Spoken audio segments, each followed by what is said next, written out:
Hey there everyone, welcome to Tales in Text and I'm your host Nisha Prakash and this is Bite Size Bharata where you hear tiny tales from a grand epic. We start our episode when the Ashta Vasus come down to the earth with their wives on a pleasure trip. As they wander through the many forests, they come across a sacred grove rich with grass, plants, trees, fruits, flowers and water. The group decide to stop and rest in that beautiful place during their journey. The Vasu Prabhasa and his wife decide to break away from their group and enjoy each other's company alone. As they are walking, Prabhasa's wife suddenly stops and points at a cow that is grazing nearby with her calf. The cow, a beautiful creature with white skin, gleaming horns, and compassionate eyes, is a sight to behold. Seized by greed and desire, Prabhasa's wife urges her husband to prove his love for her by getting this very cow as a gift. A man intoxicated by desire himself, Prabhasa agrees and tries to seize the cow and forcibly drag her away with him. But the cow, now alarmed and angry, was much too strong for Prabhasa to manage alone. So the couple return to their party, where Prabhasa, goaded by his wife, pleads with his brother to help him capture the cow. After much convincing, the other 7 Vasus agree. Together they close in on the cow, who desperately tries to shield her little calf from them. Together, the Ashtavasus violently drag the cow and the calf away with them and continue on their journey. The cow, scared and desperate for help, piteously cries out, a cry that reverberates hauntingly across the 3 worlds. Her cry was heard by her protector, Rishi Vasishtha, one of the Saptarshis, who are some of the most powerful sages in the world. Angered at the insolence of the Vasus, Vasishtha curses them for the crime of stealing and capturing an innocent and free animal. He says that the Astavasus would lose their divinity and be born as mortals, shackled to the earth, their divine freedom curtailed as they are bound by the dharma of men.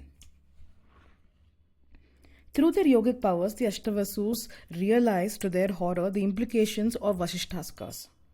Scared and humbled, they rush to the Rishi's hermitage, begging him to remove the curse.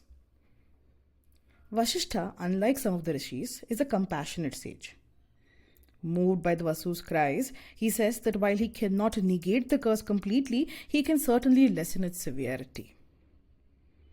He says that since the 7 Vasus other than Prabhasa were not the ideators and instigators of the theft of the cow, they only need to be born as mortals for a short time, after which they could die and return to their celestial realms and regain their position as Vasus. But since Prabhasa was driven by lust and greed and he himself instigated the others into adharma, he would experience a separation from his brothers and wife, a separation as long and painful as the separation felt by the cow when she was wrested away from Vasishtha.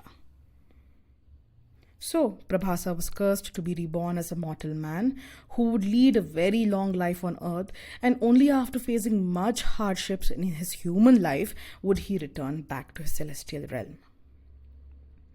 Vasishtha advised the Vasus to find themselves a mother powerful enough to bear them in her womb.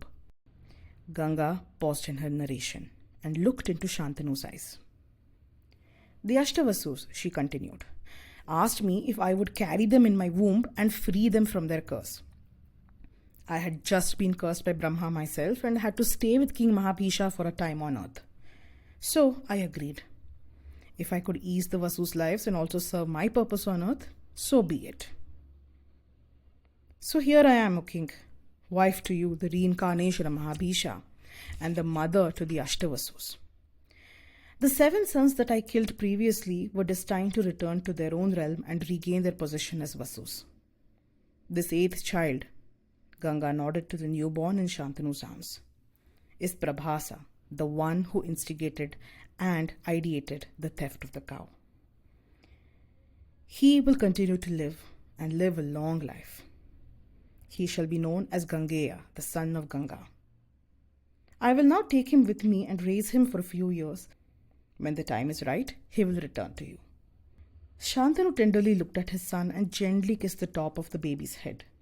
He handed the child over to Ganga.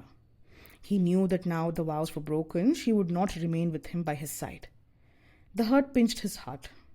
But what hurt him more was separation from his son. He wondered out loud, I wonder why Prabhasa stole the cow. Was it for the love of his wife, or was the cow truly irresistible? Ganga smiled. She said, You don't know the real allure of that divine cow. She is Kamadhenu, the one who manifests all our desires.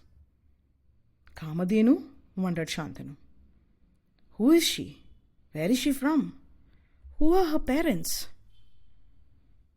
And that, listeners, is a story for another episode. Thanks for listening. If you liked what you heard, like my video and subscribe to my channel. I'm Nisha Prakash and this was Bite Size Bharata, where you hear tiny tales from a grand epic. I'll see you next time on Tales in Text.